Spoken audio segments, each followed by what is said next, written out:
and agreeing to do this with us. Okay, everyone is excited looking at the registration form. They all have something to ask to you guys. So we hope that this will be fun. Okay, so we will move on to the questions. But before that, maybe the guest host wants to introduce themselves first, maybe starting from Jessie. Yes, hi, my name is Jessie Q. Sutanto, and I am the author of Dial A for Aunties, and The Obsession, and then next year I have 4 more books coming out, and one of them is the sequel to Dial A for Aunties, which was just announced, so very excited about that. Dial A for Aunties is a comedic women's fiction about a young female photographer who accidentally kills her blind date and then has to ask her mom and her tante to help her get rid of the body. So it's a comedy. Yeah, I've been reading the reviews and they all say that it was so fun. It was so funny. Maybe we can talk about it later in the meeting. I haven't read your book, but I'm so interested in it. Maybe after I finish some books that I have to read this month, that I will read all of your books. Okay, what about Natasha? Can you introduce yourself? Yeah, sure. So I'm Natasha. I'm the author of a contemporary fiction novel titled She Smells of Turmeric. It came out at the end of April of this year, so it is relatively new. This book is also my debut, so it is my first novel. And She Smells of Turmeric is essentially a story about a coming of age story about this American-born Indonesian woman who moves from LA to Jakarta and basically experiences culture shock here. It was a really interesting process. And I think it's a very eye-opening book for a lot of people. So, yeah. Okay, thank you, Natasha. And also, I read some comments about your books, and they say that it is quite heartfelt. So I want to read your book soon. Okay, so here we have choose some questions because we got the questions on our registration form, and there are a lot of interesting questions. And you guys can also ask questions later to Jessie and Natasha in the end.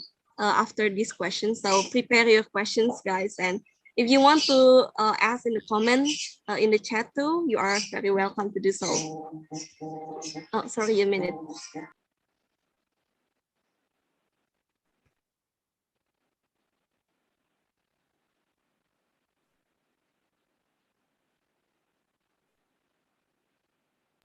Okay. Okay, so the first one, I want to ask Jessie and Natasha, how do you meet your publishers? Like, how do you know if they're the right one for you like that? Maybe Jessie can answer first and then Natasha can answer later.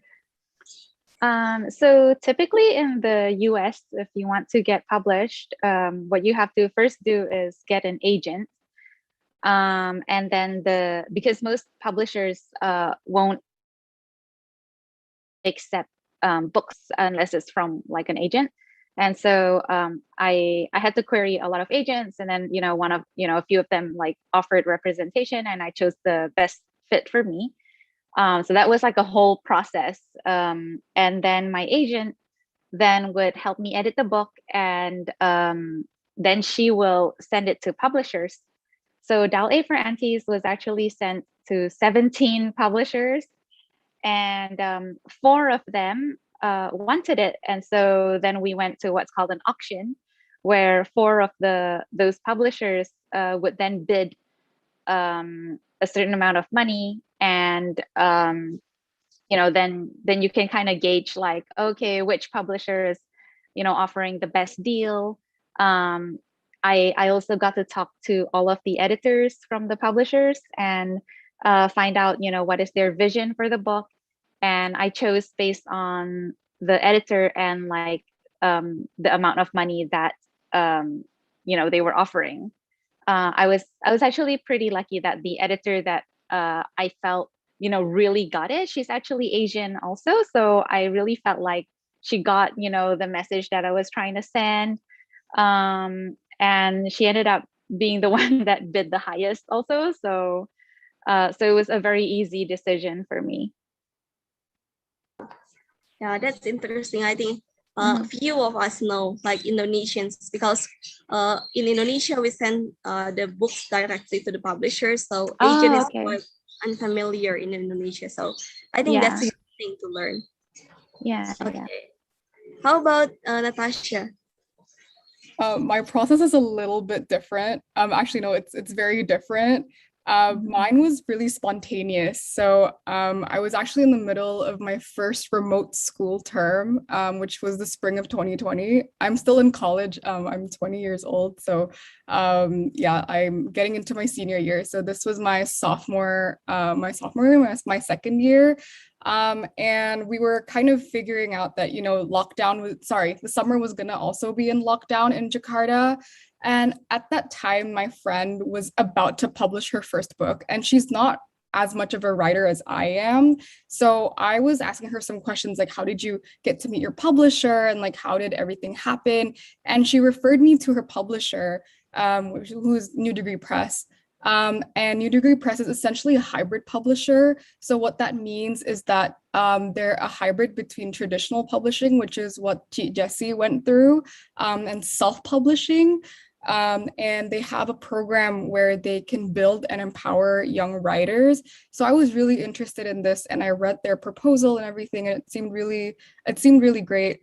So I emailed the program coordinator to indicate my interest, and I applied. Then I got accepted. Then we chatted over the phone, and yeah, the rest is history.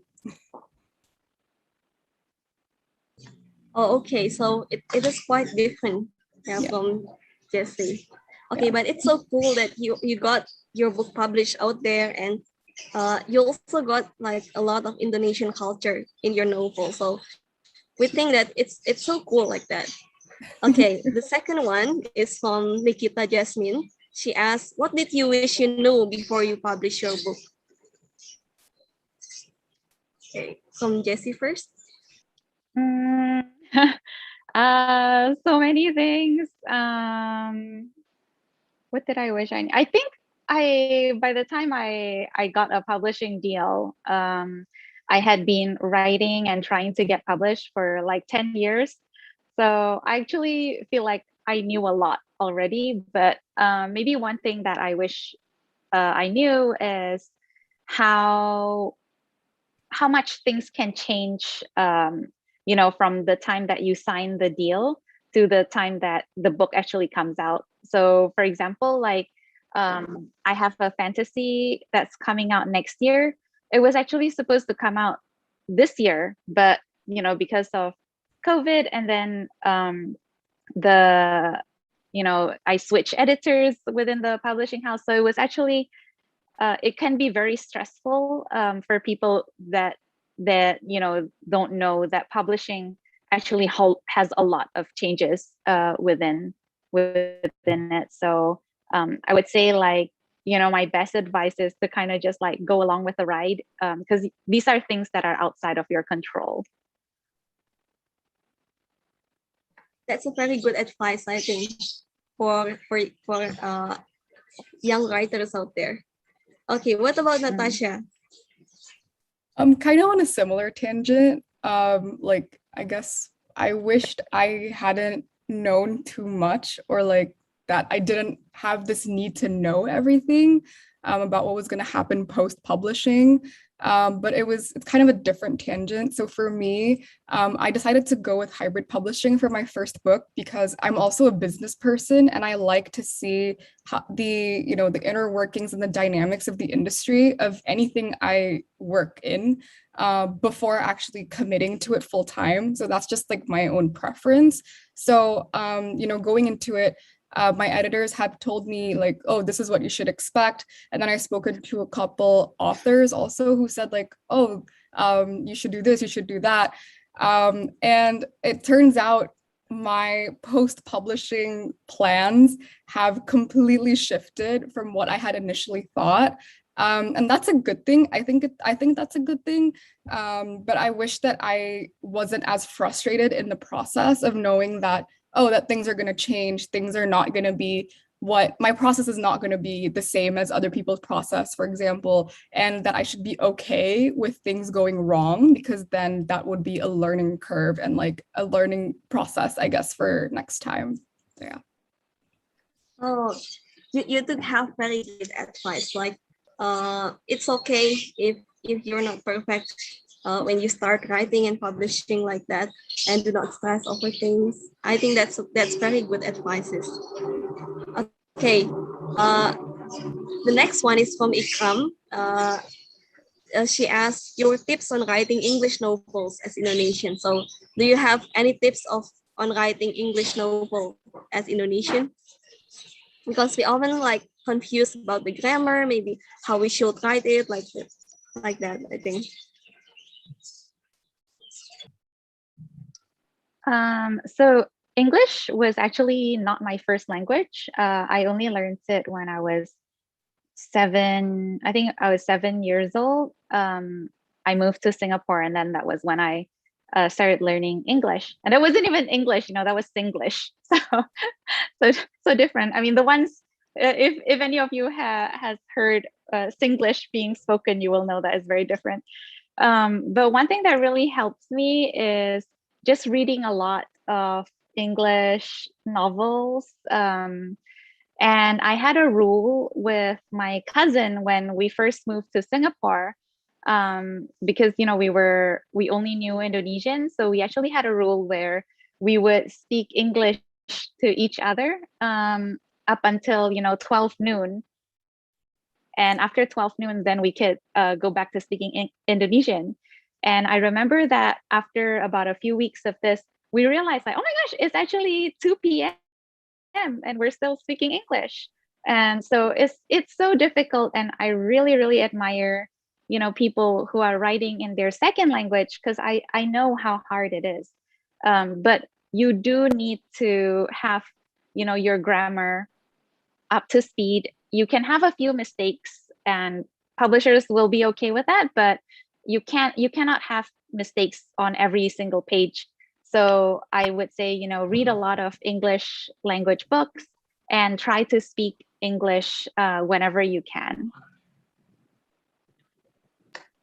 That's a very interesting way of learning English. I just heard of that actually. Like most people, when they learn English, they learn either by textbooks or either by speaking. But you learn by hours like that. That's very interesting. Yeah. Okay, what about Natasha? I think my story is a little bit different because I grew up in Jakarta, and I've pretty much been here my whole life. But I have English is my first language, so I speak English at home. I speak English in school. Our curriculum is all in English as well. So English is my first language.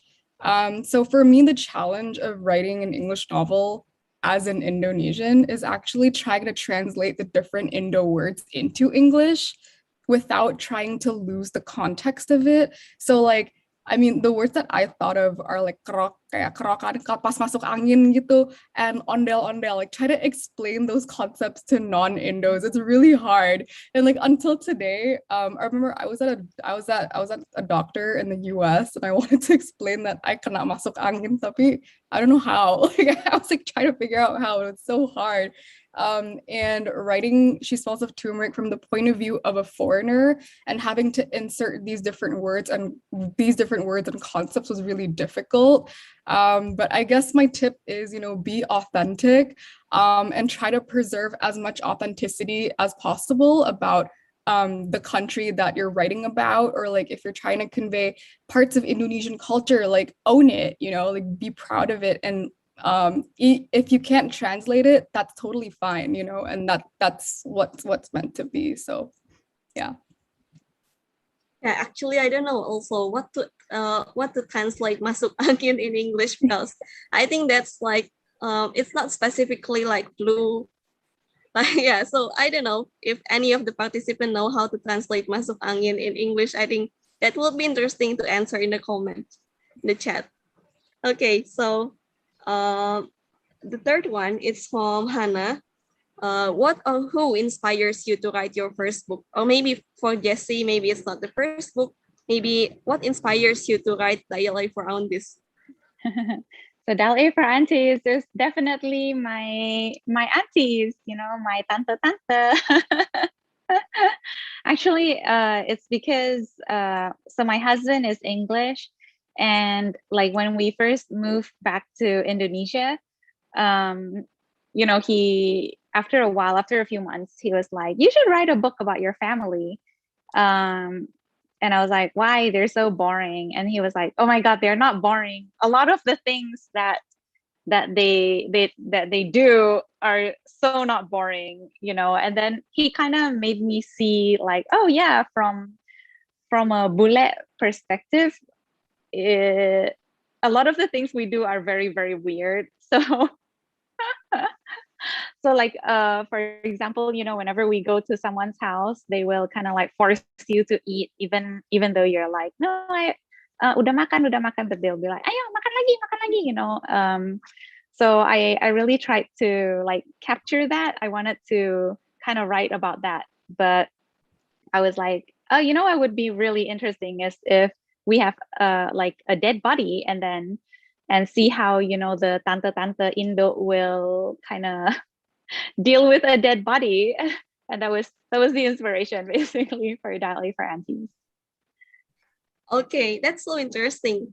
So yeah, I totally relate with that. And I watched some of your what is it, reels or something like short video on Instagram. That's so funny and so relatable for me also.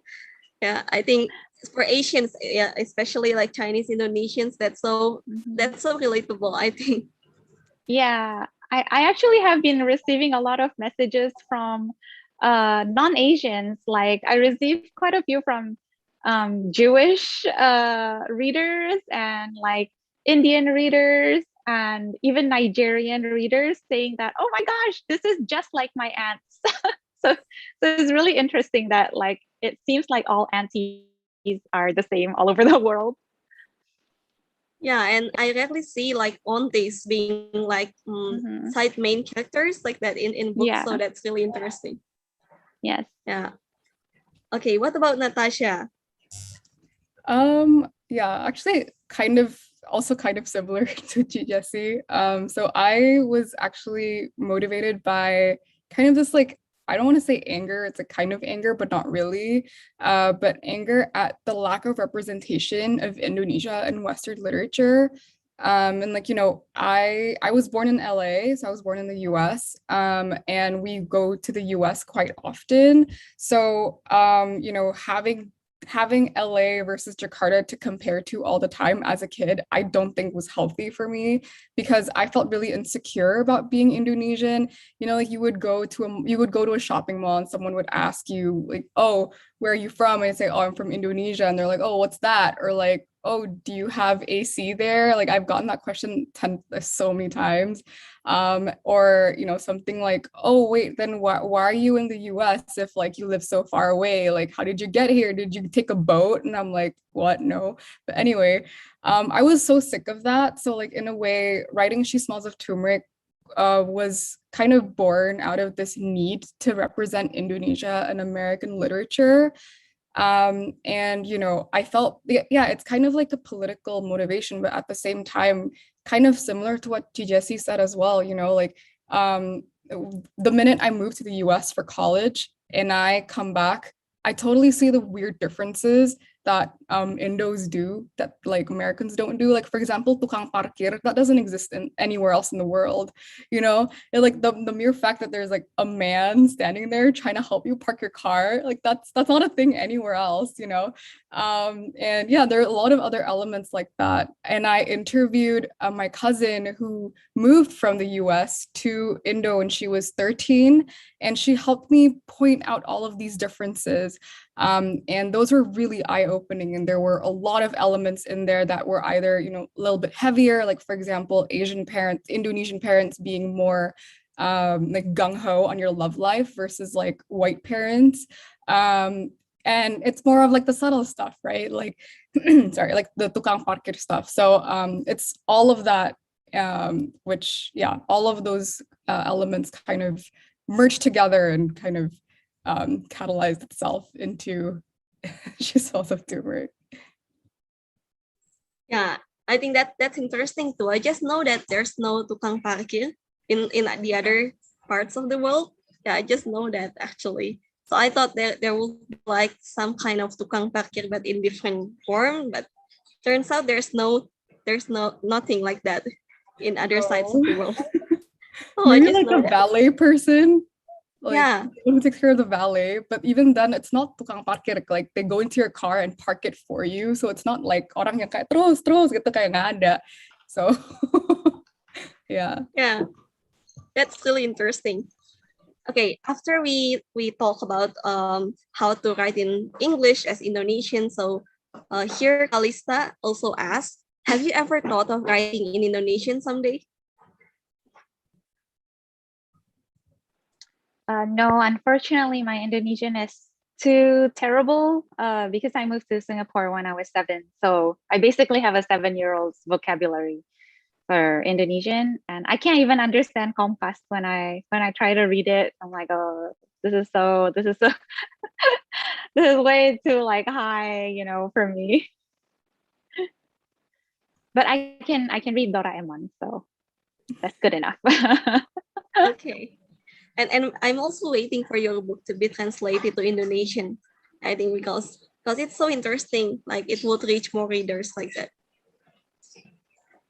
Yeah, I hope that it can happen soon. Yeah, I hope so too. Okay, for Natasha, when I chatted with Natasha, she said that she ever translated some ANF's short stories. I was surprised. So, have you ever thought of writing in Indonesian like that? No, my Indo, like I guess my Indo abilities are good. Like they're good enough for me to translate from Indo to English. But if it's the other way around, like from English to Indo, it won't come out well. I've tried. So writing in Indonesian, I don't think I can write an entire novel in Indonesian. Like if you ask me to write like an email or even like an essay, I can do that. I took IB Indonesian, so I know how to write a decent, essay in Indo, but to write a novel or like a creative piece, maybe not in the near future. Okay, I see. Okay, so still about Indonesian, Daphna also asked, who's your favorite Indonesian author, if you have any, and what's your favorite book from that author? So because my Indonesian is so bad, I don't really read novels in Indonesian, but I do read like the English translation. And I really like this book. It's called Beauty is a Wound. That was released quite some time ago, I think. But yeah, is it Cantik Itu Luka or something like that? Yeah, by Eka Kurniawan. Mm-hmm. Yeah, I thought that was really, really good and quite sad and very deep and complex. And I thought, it was such a shame that it kind of came out. I feel like it kind of came out a little bit too early when there wasn't that much like diversity in publishing. And I feel like if it came out today, he would have had a lot of more publicity in the West, and then maybe more people would have read it. That's interesting, actually. That's a very popular book in Indonesia also. Yeah. Okay, what about Natasha? Do you have any favorite Indonesian author? I guess I'm gonna be biased. I really like Navis, Ali Akbar Navis. Maybe I'm a bit biased because I translated some of his work and I actually got to meet his daughter. So I had, I was able to, like legally publish my translations. of his short stories. So I'm a bit biased, but I love his work. I came across it when I was in high school in 9th grade. So that's SMA 3 ya.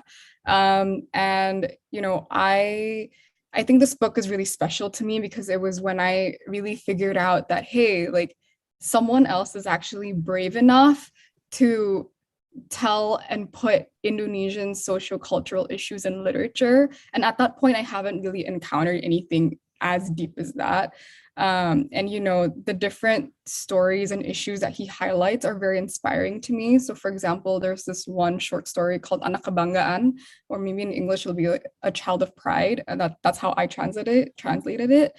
And this story is basically about a son and a dad, and the dad's basically love for his son, who's kind of not a great person. This complex relationship I thought was so inspiring and so Indonesian. Like the way he wrote it and everything was so inspiring. And it was this story that actually kind of started to plant the seed for me to discover the themes that will eventually be in She Smells of Turmeric, like so many years later. But yeah. Oh, okay, I see. So here we have personal questions. So here's for Natasha from Fabiola. Hi, Kak Jessie. What was something you missed the most about Indonesia when you live abroad? Oh, the food, of course. I really miss martabak manis so much. But the food, and also when I was living in England, I have to say that English people are not like the friendliest. I'm like seeing if my husband is listening. Nanti dia offended. Anyway, yes, I really miss the people also. Like over here, people are just so friendly and so warm. But in England, they're a little bit more like closed off. So I really miss the food and the people the most. Yeah, I think because Indonesian food is kind of full of taste, rich of taste, and Yes. kind of unique. Okay, so actually, Jessie, you can be here for 30 minutes only, right? So is it okay if I ask one more question for Natasha? Sure, yes. Okay. So for Natasha, this is from Arika. For Natasha, why is the title She Smells of Turmeric? Wow, yeah, I get this so much. So the She Smells of part, which is the first part, reflects kind of my passion for writing portrait style pieces. So before She Smells of Turmeric, I wrote exclusively poetry, and that's been my writing portfolio. And my poems usually encompass portraits of people. So like either like whether that person is me or like someone else, it's always about one particular person. So that's kind of where I was going at, and that's also what the book is about. It's basically a portrait of the main character. And the turmeric part was kind of my attempt to find something that's Indonesian, like authentically Indonesian, but not too far enough and not too foreign that Westerners don't know what it is, right? And I thought turmeric was the perfect overlap because, here we use it for spice, right? For like nasi kuning, soto ayam, and all of that. And in the West, it's known for its healing properties.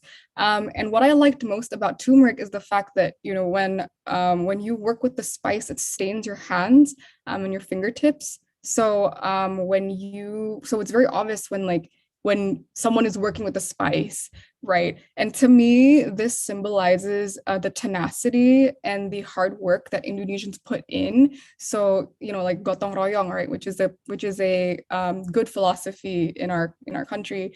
And these are the qualities I really admire about Indonesian culture. Like when things get tough, people still are resilient, and people still like try to be happy. And I think that's a quality that not a lot of people have, unfortunately. Oh, okay then. Yeah, it's kind of unique that you choose turmeric over all the other spices. Like, I also wonder, like at first, like why is it not She Smells of Cloves or She Smells of Ginger, but She Smells of Turmeric? Yeah, that's kind of unique. Like, Okay, so I think that's it for our Q&A. So thank you, Jessie and Natasha, for answering.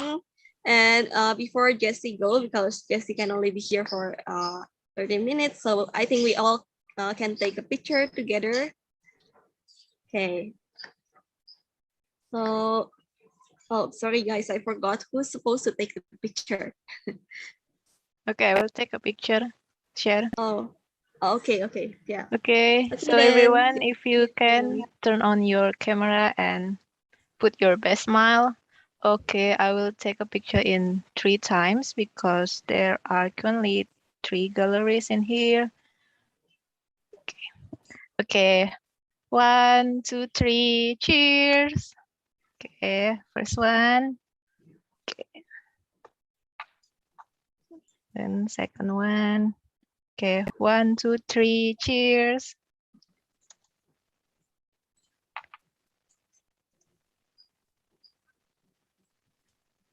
And then, yeah, the last one. Okay, cheers everyone. Okay, done. Thank you. Okay, thank you, Jessie, for being here with us. Is there anything that you want to say before? Yeah. Oh, thank you so much for having me. It means so much to, be in like an Indonesian book club. This was the second one that I've done, which was an Indonesian book club, and it's always just been so special to hear from, fellow Indos. So thank you for having me. Okay, thank you, Jessie, for being here. Yeah, bye. Bye. Hope to see you soon.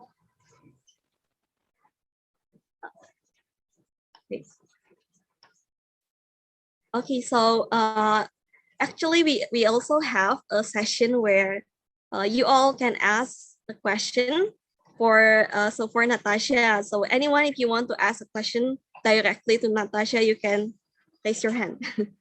Maybe use the raise hand feature. Okay, does anyone want to ask? I think this is a special opportunity where you can ask directly. Oh, Krisan, okay. You can open your mic then. Hello, Natasha.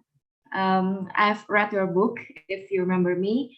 And if I'm not mistaken, I saw your update status in Instagram or Twitter that you're going to release another book, right? I just want to ask what would it be about, and when can we expect that new book to release? Thank you. I'm gonna clarify that. So I said that I had an idea for a new novel, which was not something that I expected, again, because I've been writing exclusively poetry this whole time. So yeah, that idea is in the works. Whether it will become a full-fledged novel that will be published or will stay in the archives or will develop into something else that I didn't expect, I don't know yet. So yeah, I don't know. I hope that answers your question. Okay, thank you. Thank you. Okay, thank you, Krisan, for asking. Okay, does anybody else want to ask directly? And while we wait, I just remember, so someone tweeted about bringing your book and also Jessie's book to this meeting. So maybe later you can see a live review of your book here. Oh, Fabiola Nanda. Okay, you can unmute your mic. Hi, Natasha. By the way, my name is Baby, and I'm very happy to be able to meet you here. Okay. I have a question. When you were about to publish your book, not in Indonesia but in other country, like, was there any difficulties because your book is based in Indonesia? Like, was there any difficulties? Like, maybe this book is to Indonesia, so maybe they don't want to publish it at first, or maybe they asked you to change it into like the paper into another country. Because I heard from Jesse, from one of Jesse's article before, where she says that she wrote a book where it's based in Indonesia, but they asked her to change it into another country because they said that it's not familiar with them. Was there the same case with you as well? Thank you. Yeah. Hi, Febby. Nice to meet you. So I went down a different route for publishing. That would be something that could happen in traditional publishing, which is what T. Jessie went through. For me, because I went through a hybrid publishing, I had full control of the story, of the cover, of the plot. And yeah, like again, the reason why I decided to go on this route was because I wanted to understand the industry in a safe environment. So and part of that learning process was seeing that, oh, if I had gone traditional, which is actually my long-term goal eventually, I wouldn't have this much control. So I should enjoy the control while I have it. So yeah, I think that's one of the benefits of hybrid publishing, and self-publishing too nowadays. A lot of it's tend to be looked down upon in the industry, but you know, there are a lot more BIPOC authors coming up, and because of a lack of diversity in publishing, as you mentioned, there's a lot more opportunity for BIPOC authors to rise through hybrid publishing. So that's how a lot of people get attention. So yeah, like I guess I don't know if that answers your question. I know it's not like a direct response, but Okay, thank you so much. thank you. Okay, thank you, Fabiola, for asking. And maybe one more person. Does anyone want to ask? Okay, the last one. Asfalia said I have a question too, but somehow I can't find my raise hand option. Oh, what is it? I think Asfalia has a question. Oh, Ashfalia, do you have a question? Yeah, I have a question, but I can't find my raise hand option. Oh, did you write it in the chat? Okay.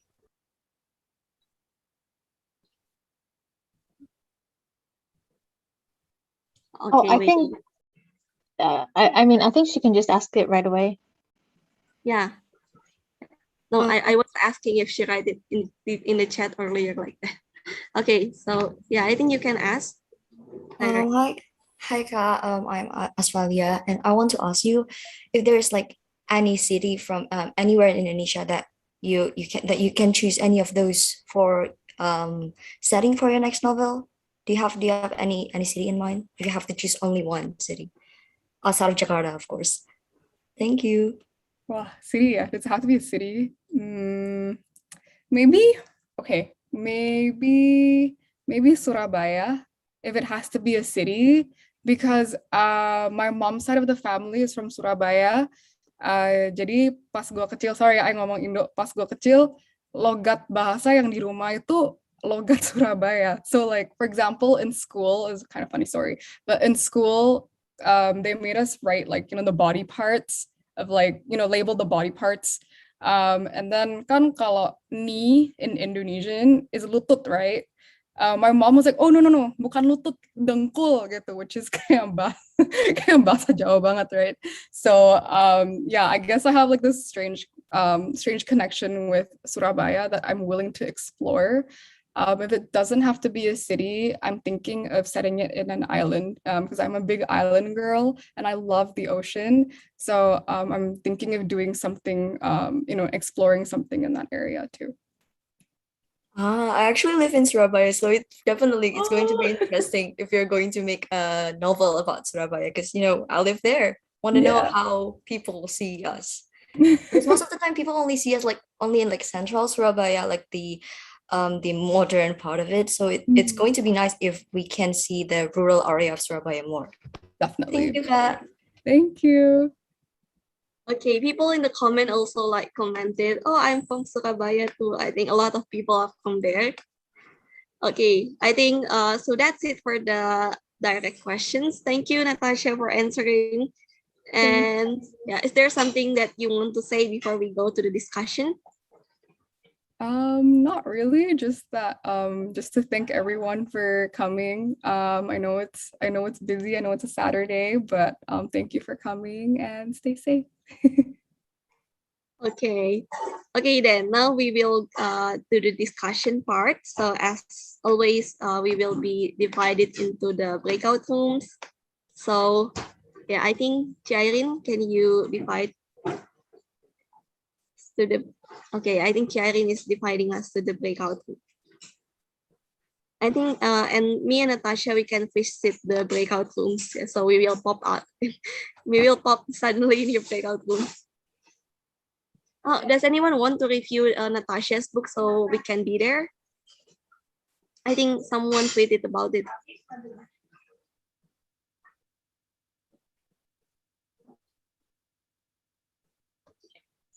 I think it was Ikam, but I don't know if Ikam is here or not.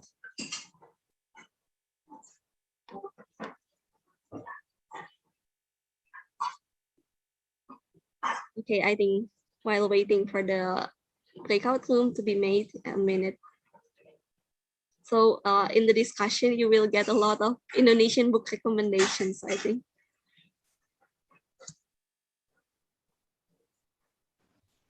Okay, almost done. Hang on. Okay.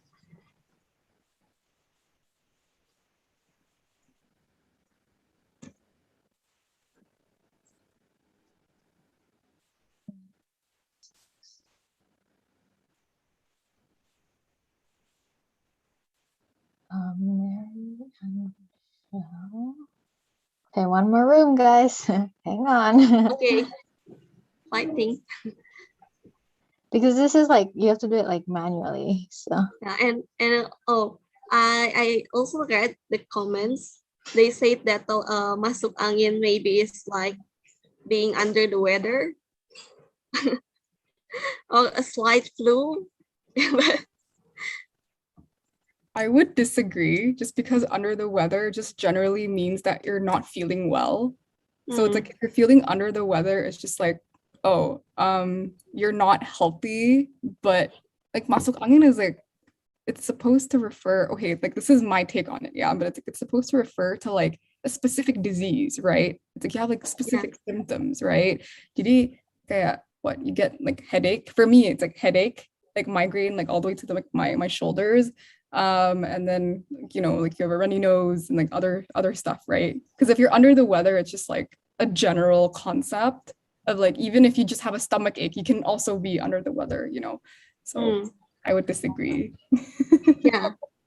But it's open to interpretation because no one has properly translated it. So yeah. I hope that we can get a translation of that in the future. okay.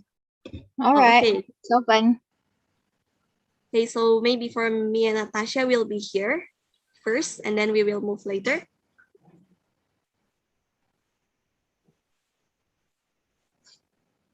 Okay, let's see this Zoom first, Natasha.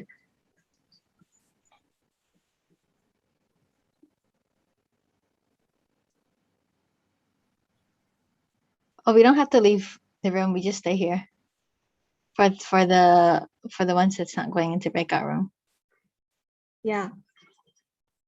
Yeah. Okay. So actually, Shar, my friend Dimas is here, and he's not gonna go into the breakout room. We're just gonna chat here. Dimas, where are you? Don't go. Why have you left? So the book discussion is totally in the breakout room. Yeah, the book discussion is totally in the breakout rooms. I thought that one will be here.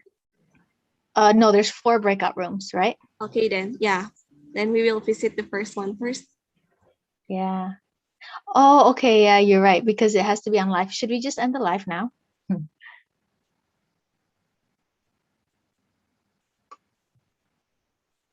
Okay, she froze. Whoops. Hi, everyone. All right, so I guess we're gonna end the live now, and I will hopefully restart later.